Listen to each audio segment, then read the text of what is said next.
PBS Radio Mystery Theater presents...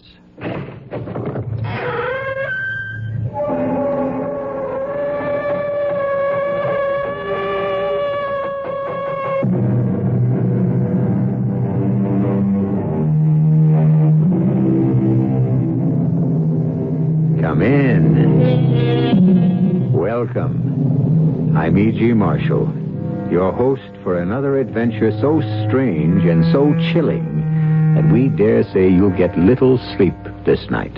At the moment, we're in a shabby little storefront studio near the waterfront of a large city. On the dusty window in hand-painted letters are the words, Caro, Reader and Advisor.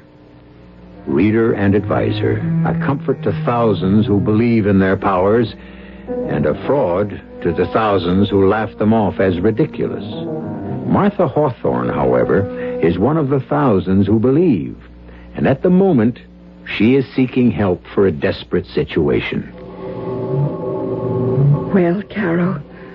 It is in this bottle. Do not, under any circumstances, open it until the time comes. Until you are ready to use it. I understand. The effects are not always instantaneous. It takes a while. And it is sometimes unpredictable. I'll take those chances. The idea appeals to me so enormously. It's so perfect. Be careful, Mrs. Hawthorne. I must warn you. When the bottle is opened, be very, very careful.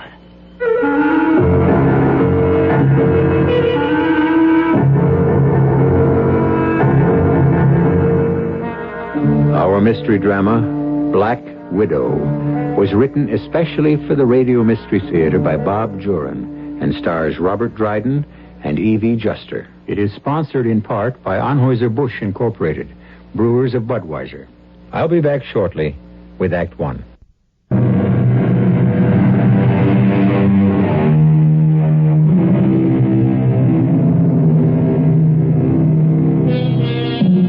Standing up for what you believe is right is both honorable and necessary.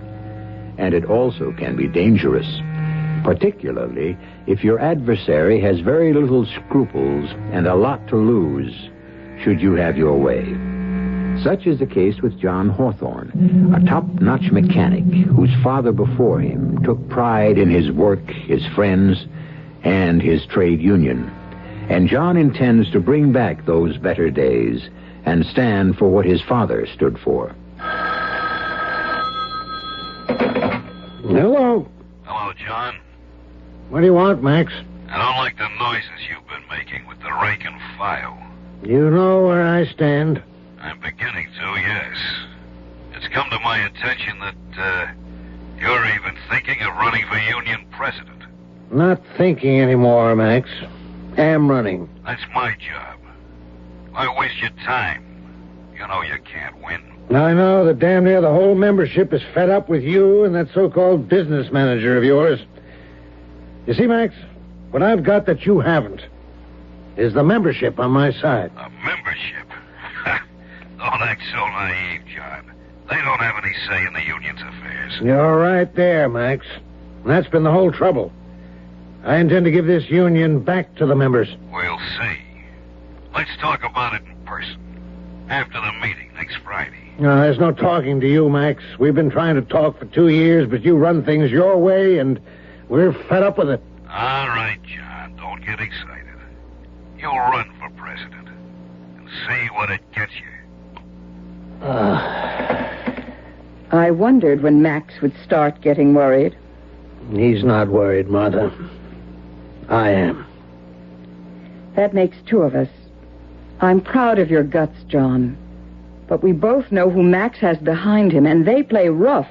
I'm not afraid of threats.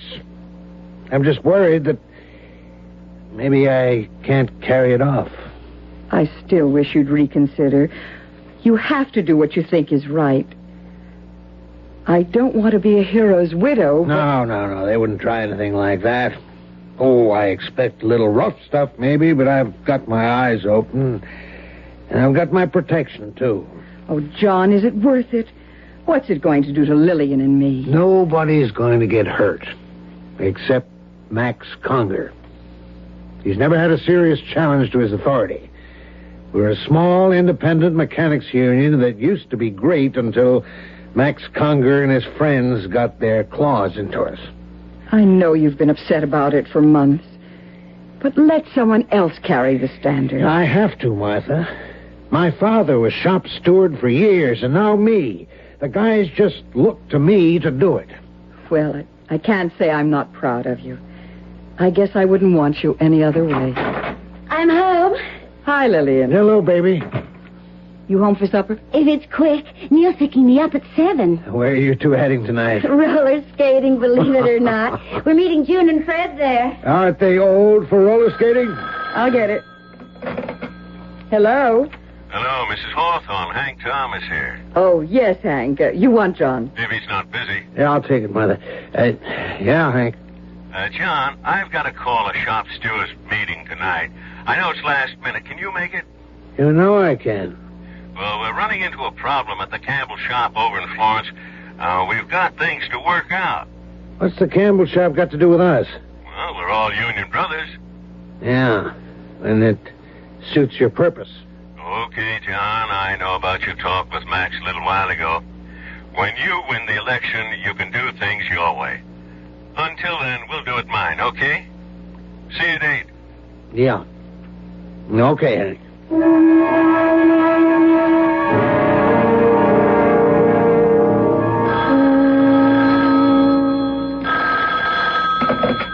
Hello?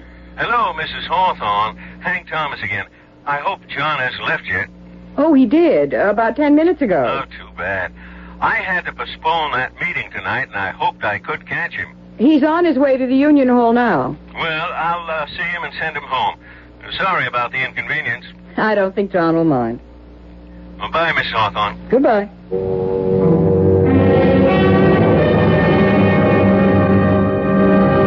Good evening, Mrs. Hawthorne. Good evening, Caro. I'm sorry to bother you for a reading this late, but I'm terribly worried. I am always at your service, Mrs. Hawthorne. Always. For regular customers who need help from the cards. My husband went to a union meeting tonight, and that's part of my problem. Sit down. Let us see what the cards tell us. These cards are the threat. This is your husband. A red king. That is favorable. A red king will triumph over the situation. Oh, thank heaven. If what? If the next card is a red jack or a black queen. The ace of spades. I'm sorry. The ace of spades is death. That is what is in the cards. Oh, dear Lord, I've got to get home. Mrs. Hawthorne, one moment. I haven't time. There is a way. There is a way. You can protect your husband from all harm. Caro, what are you saying? There is, well, I hate the word, a spell. It is costly, but it works. With it, he cannot be harmed. Are you serious? Very. Then for heaven's sake, do it. Give it to me or whatever. It will take 2 days, but it will work. Do it. Well, I will need a bit of his hair and a bit of his skin. His skin? Oh, just a tiny shaving. Not even enough to draw blood. And a snip of hair. But how can I get them without his knowing? That does not matter. Explain it to him. He will agree. Oh, he'll think I'm crazy. Find a way to get them. And get them fast if you value your husband's life.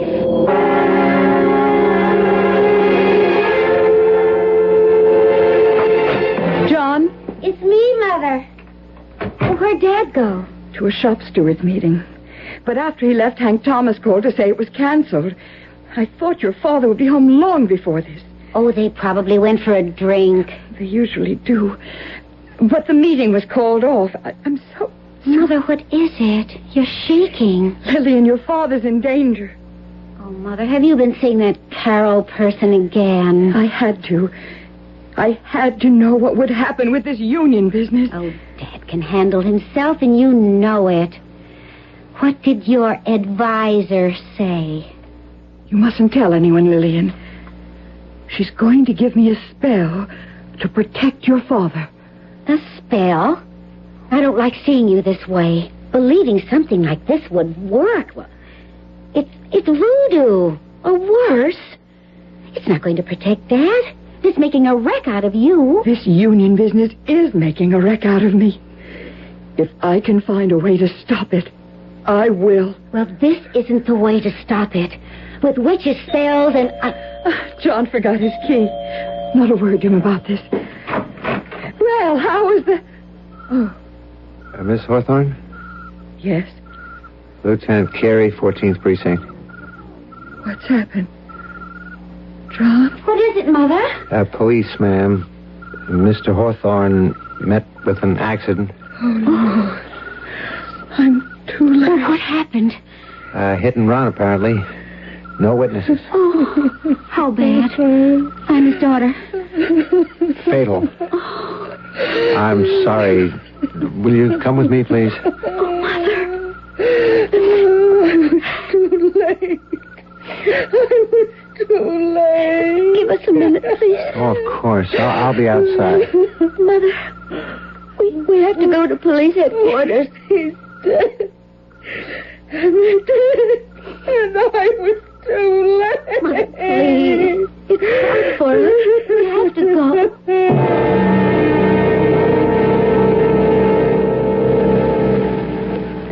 Yes. That's my husband. There were no witnesses, you say? Not as far as we know, but someone might come forward. There's always a chance someone saw it happen. It was no accident, Lieutenant. If you know something, Miss Hawthorne... My father was challenging the Union authority. And suddenly, he's dead on the street. No witness. Nothing to tie them in with it. Are you making an accusation, Mrs. Hawthorne? Yes. I'm accusing Max Conger and Hank Thomas of murder. Well, that may be impossible to prove. Let's go home, Mother. Home? What's left of home? Now that... I'll have a car take you back. We'll talk with you both, Miss Hawthorne, when your mother's recovered a little.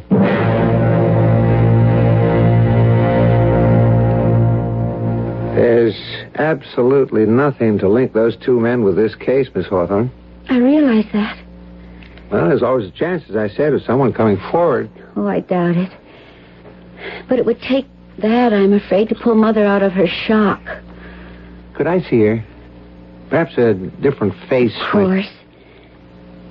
Don't be surprised if she just stares at you. But then she might respond. Follow me. Sure. You've had a doctor attend her, I'm sure. Oh, yes, almost every day. Apparently this happens frequently. He says medication might even make it worse, so he's just waiting for nature. In your mother's case, there's the bitterness. That makes it all the tougher. Mother? Mother? But she's gone. But I thought you said She hasn't left this room for a week. I talked to her here just an hour before you arrived. We were right downstairs. How could she get by without our seeing her? The back stairs. It's possible, but it's not probable. But where would she go? Now, I have to ask this. Did your father have a gun? No. Not that I know of. I've got to use your phone, and fast.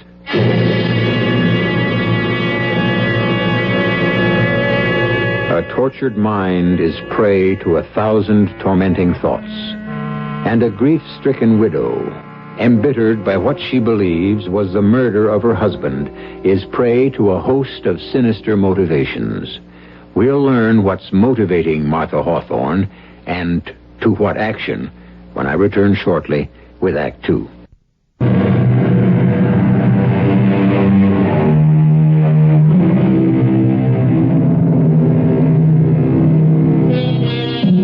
Martha Hawthorne has at last been motivated. For a week, After her husband was killed in a hit-and-run accident, she sat motionless in her room, harboring the bitterness of suspicion, convinced he was murdered by the men he challenged.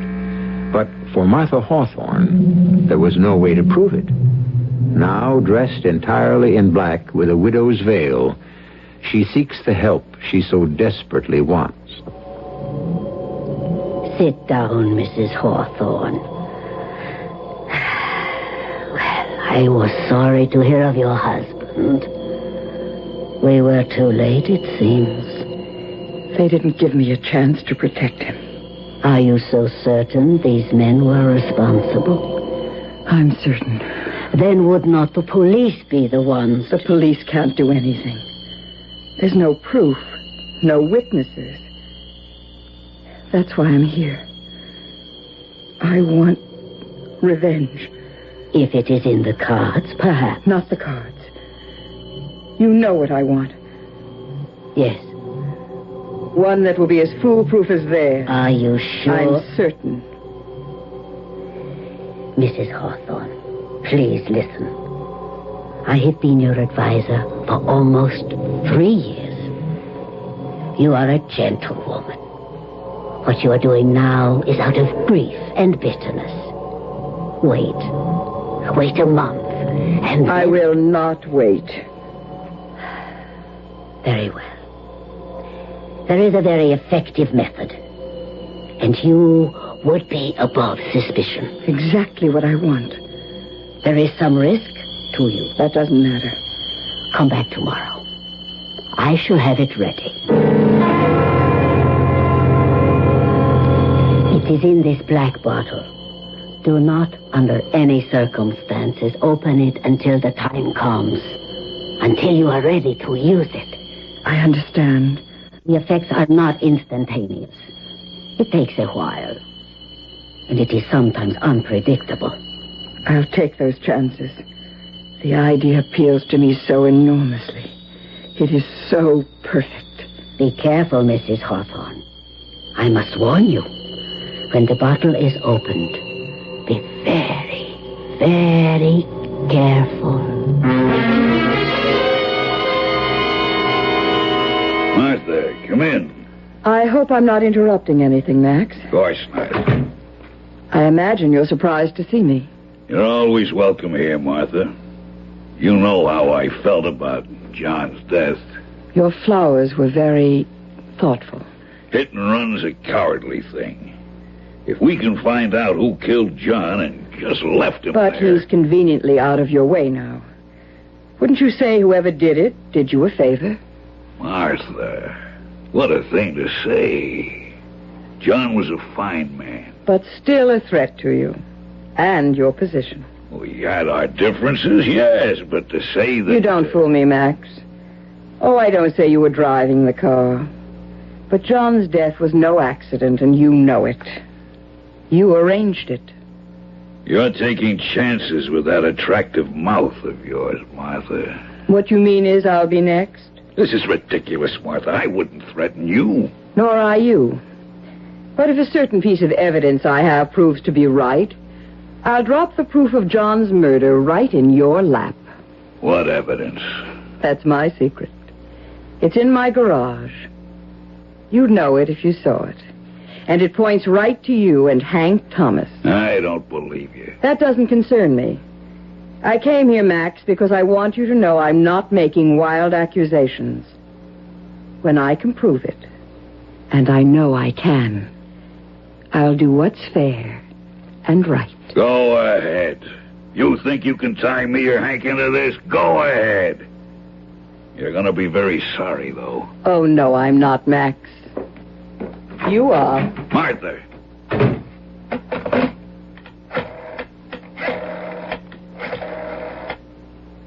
Hank, Hawthorne's wife was just here and she knows something. I thought you told me you made it clean. Well, something went wrong. Get in here. We gotta talk.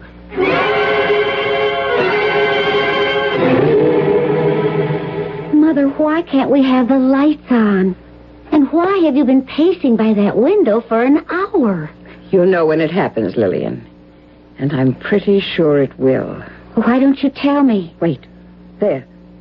Yes. There they are. Who? Max Conger and Hank Thomas. What?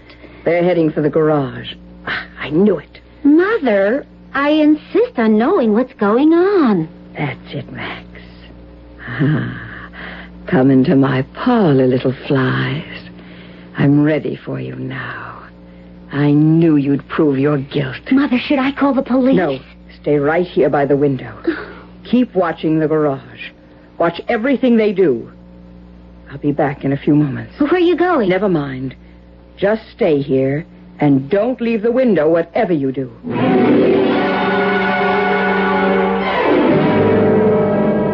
It is in this black bottle. Do not, under any circumstances, open it until the time comes. Until you are ready to use it. The effects are not instantaneous. It takes a while. And sometimes it is unpredictable. But be careful, Mrs. Hawthorne. I must warn you. When the bottle is opened, be very, very careful. Keep the light low. What are we looking for? I don't know, but she said I'd recognize it. She or the daughter's liable to see us. There's nobody home. I've been phoning for an hour. No lights in the house. Well, damn. This is crazy, Max. How could she have any evidence? She's working on your nerves. How could she trace it to us? I don't know. And that's what worries me. Flash your light around, but keep it low. Early. Look at that. Yeah. Looks like a black widow. They're dangerous. Not if you don't touch him. See? He just sits there. It gives me the creeps. Let's get out of here. Not till I find what I came for. The spider's gone. Oh, look at everything. What stands out? I don't know, Max. But if you're not leaving, I am. Go then and leave me the light. There. Wait. Look. That black widow spider again. It's right in front of the door. It won't attack. At least I don't think so. If you touch one by accident, that's when they fight back. Look at it, though. Takes little steps toward us. It's disappeared again. They don't like the light, I think. They head for dark corners. I got chills just looking at that thing. I'm getting out of here, Max. Okay. There's nothing here. Martha's bluffing. So, Mrs. Hawthorne, it was effective. Very. I'll need another one. Are you sure you want to continue this, Mrs. Hawthorne? Absolutely certain. Very well. I shall have another for you tomorrow.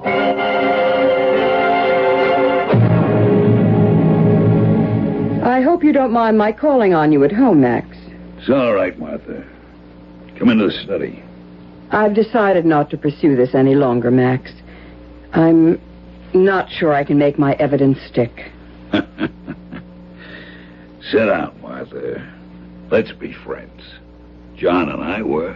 John hated your guts, and you know it. I know for certain that you and Hank killed John. But I'm giving up. You won't be seeing me again, Max. Well, if you want it that way, Martha. But my door is always open to you. Your courtesy doesn't impress me, Max. May I drive you home? No, thanks. It's a lovely night. Well, then. Good night, Martha. Goodbye, Max.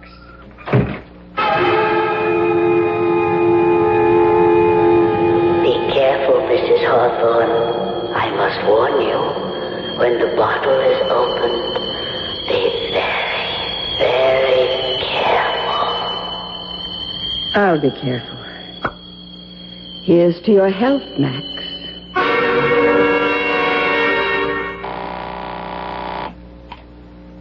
Local 48. Hank, Hello, Max. What's up?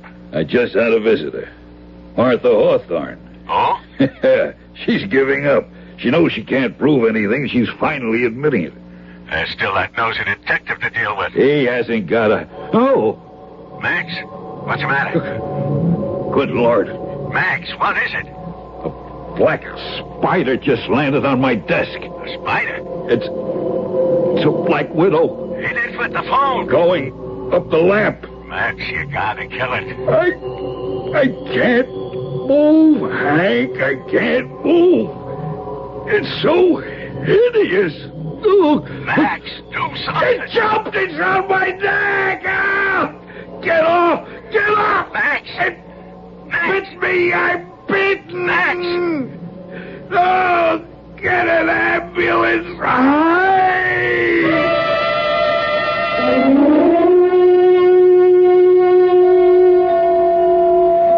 Mr. Thomas?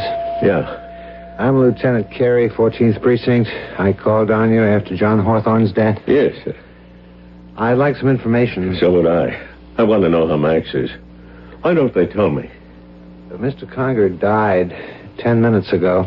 Max? Dead? I was too late. You brought him to the hospital? Yeah, I didn't wait for an ambulance. He was in pain. He was hysterical. This happened at home? Yes. Why do you want to know? Well, a Black Widow spider death is relatively rare. Did he say anything on the way to the hospital? No.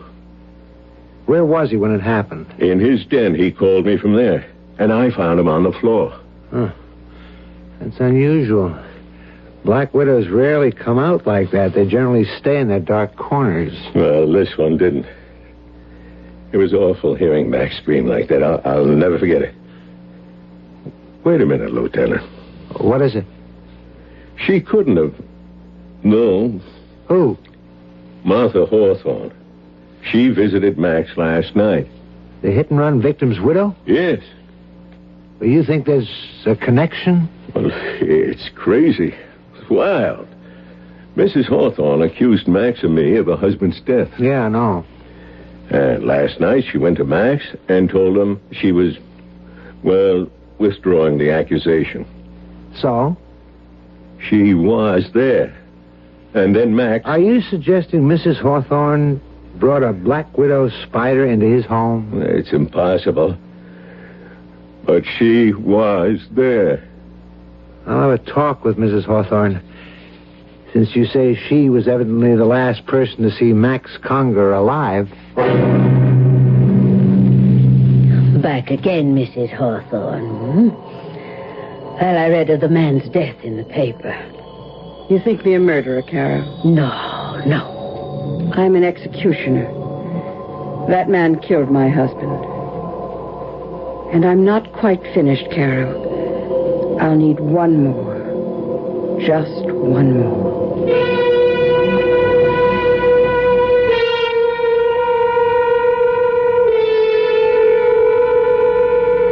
Martha Hawthorne is a determined woman, and she's chosen a unique method for disposing of her husband's killers. Untraceable. Who can blame a murder on a spider? But through it all, there's one risk to herself that Martha Hawthorne fails to see. We'll see what it is when I return shortly with Act 3.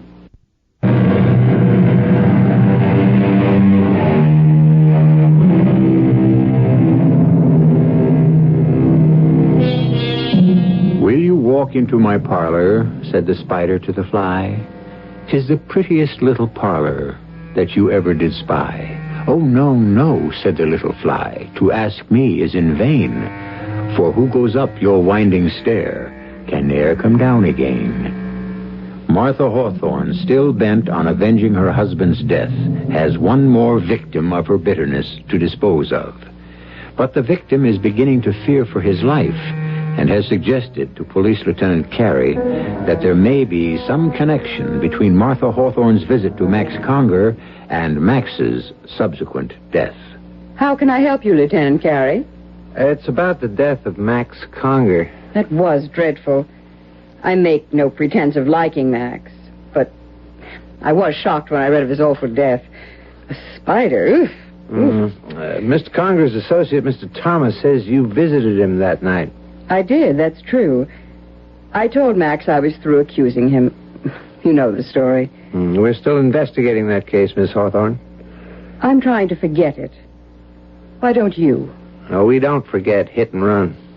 But back to the reason for my visit. Yes?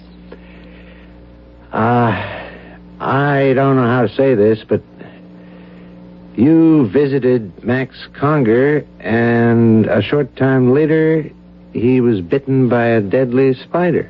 Do I? No, I don't think I understand you right. Are you suggesting that I had something to do with a spider biting Max Conger? Well, I know it's far-fetched, but we have to take Far-fetched? It's insane. How in the world could I catch one, let alone deliver it to Max Conger? Oh, Lieutenant, this is beyond belief. But the curious thing is the spider. Black widows don't usually come out and climb up on desks. They stay in the darkness. I know nothing of spider behavior. You're being taken in by Hank Thomas, Lieutenant.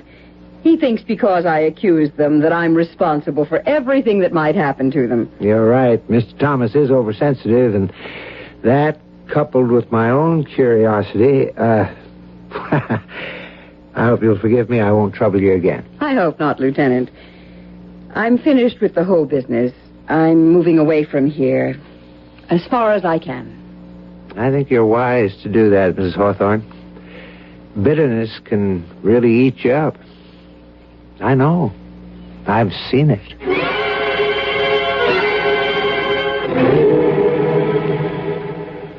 I don't care what you say, Lieutenant. I'm in danger. Now, Mr. Thomas, Mrs. Hawthorne can't possibly do you any harm. She did it to Max.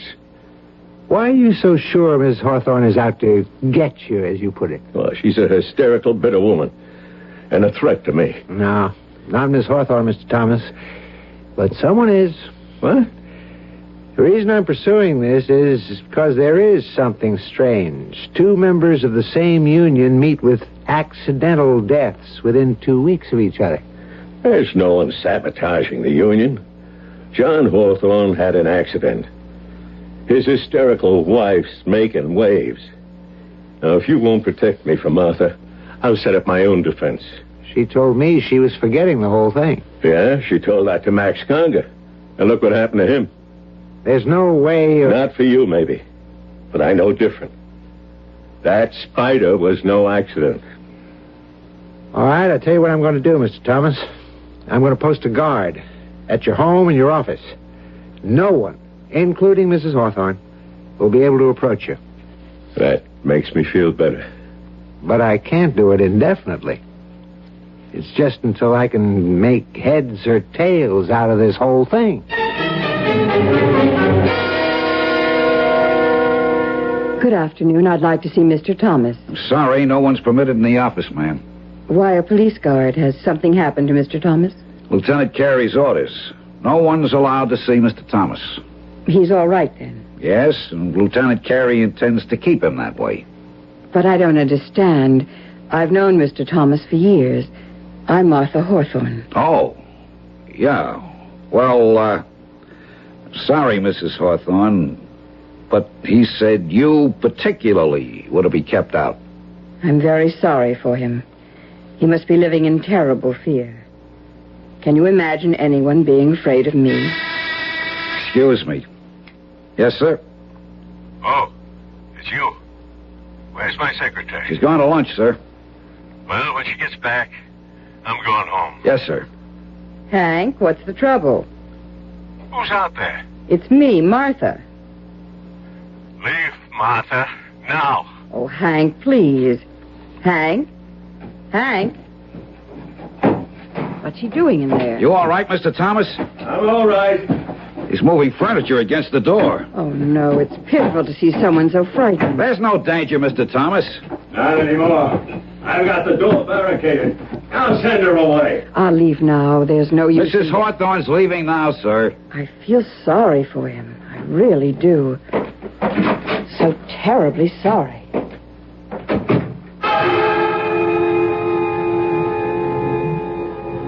Be very careful, Mrs. Hawthorne. I must warn you, when the bottle is opened, be very, very careful. So Hank Thomas won't see me. Well, we'll see about that. And now here's to your health, Hank. Mr. Thomas, Mrs. Hawthorne's gone now. She really gone? Yes, sir. Okay, but don't let her back in. Not even in the outer office. Yes, sir. To send my secretary in with it. Mr. Thomas, what's the matter? Get it away. Get it away. Oh, Lord. Get it out of here. I can't open the door. You've got the furniture against it. It's following me. If I can just force enough to... Get it off my back. It's on my back.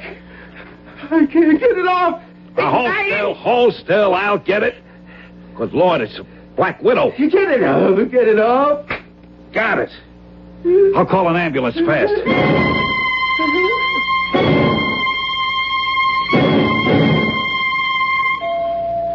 What's the word, Lieutenant? Dead. Heart failure. What's the matter with you, Joe? I put you there to guard him, and bingo, he gets it with you right under his nose. I ought to have your badge. Lieutenant, I swear nobody went into that office. You said Mrs. Hawthorne left shortly before he started screaming? About 2 minutes. Maybe less.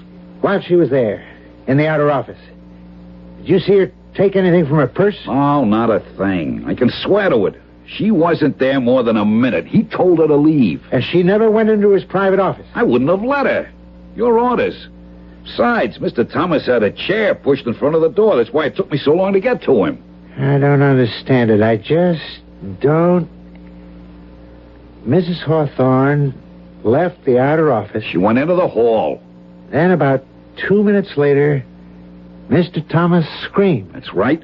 I had to force the door, and there he was with the Black Widow spider on his neck. I slapped it off his neck and killed it with a book. It's more than coincidence this time. I've got to have a talk with Mrs. Hawthorne.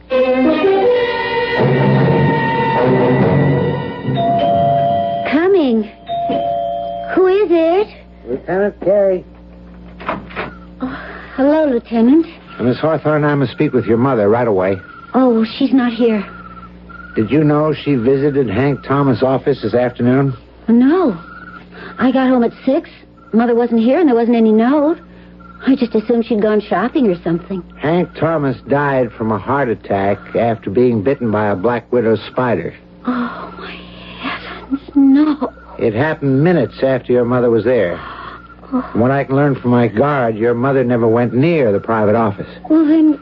But this right on top of Max Conger, it's just not coincidence anymore. The two men die in the same way shortly after your mother visited them. Oh, this is ghastly, Lieutenant. I just can't believe Mother... It is highly improbable, but how do you explain it? I don't know. Look, I'll tell Mother you want to see her the minute she gets home. I'd like to wait, if you don't mind. Very well. Come on in. I'll get us some coffee. It's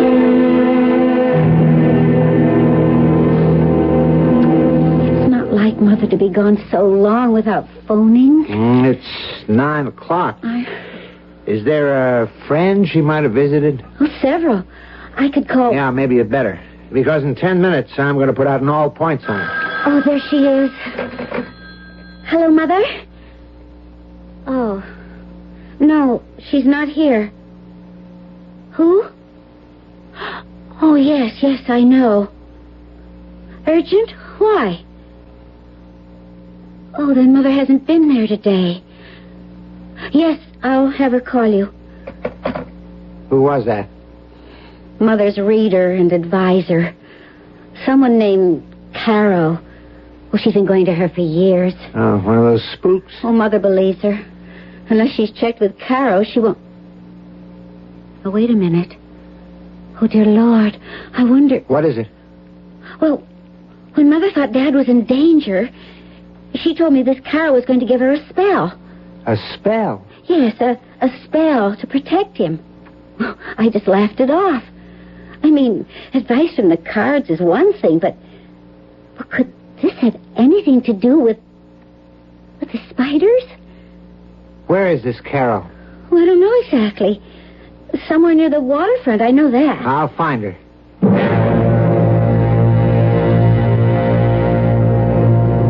Welcome. What can Carol do for you? I'm Lieutenant Carey. Police. Now, don't get upset. Just a few questions. Mrs. John Hawthorne is a client of yours? Yes, for several years. But what is the trouble? Has something happened to Mrs. Hawthorne? No. But her daughter says you are going to give Miss Hawthorne a spell to protect her husband. Some believe, some do not. Did Mrs. Hawthorne ask for another spell? Something involving spiders? Then you know. 2 men have died from black widow spider bites shortly after Mrs. Hawthorne visited them. When did the second man die? This afternoon. My man killed the spider, and we've taken it to The spider was killed? Yeah, it's in the lab for study. Oh, no. I warned her to be careful. I told her to be careful. And you did supply Mrs. Hawthorne with deadly spiders? No.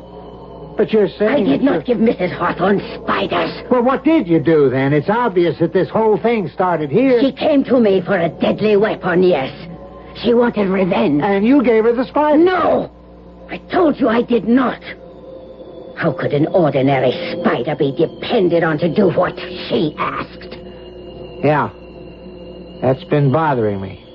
I gave Mrs. Hawthorne a potion. A potion? It was an elixir that caused certain changes in her appearance. Oh, it's a very old formula. Oh, dear God. The spider was killed. I told her to be careful.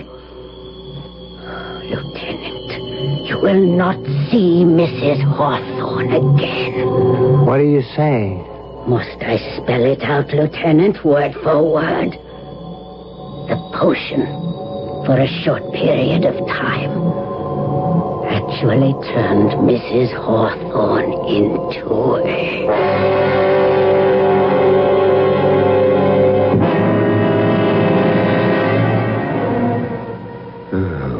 Spiders have always given me the chills. They all serve their purpose in the scheme of things, I suppose.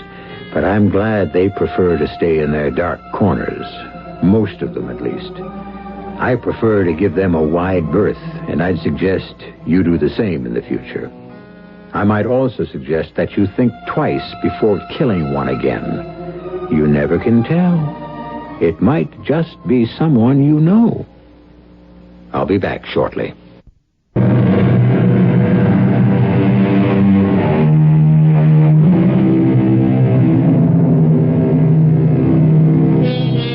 Well, perhaps you'll sleep tonight after all. Our story was pure fantasy, of course. No one can actually turn into a spider, no matter how potent the potion. But wouldn't it be fun?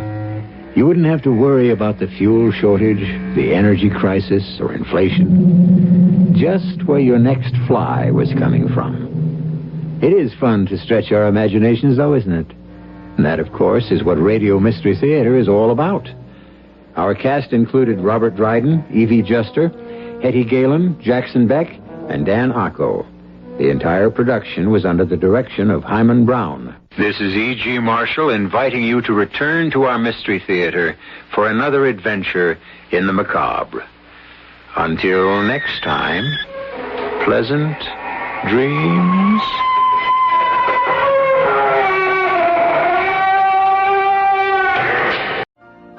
You've been listening to the OTR Gold Network. Find more classic radio at otrgold.com.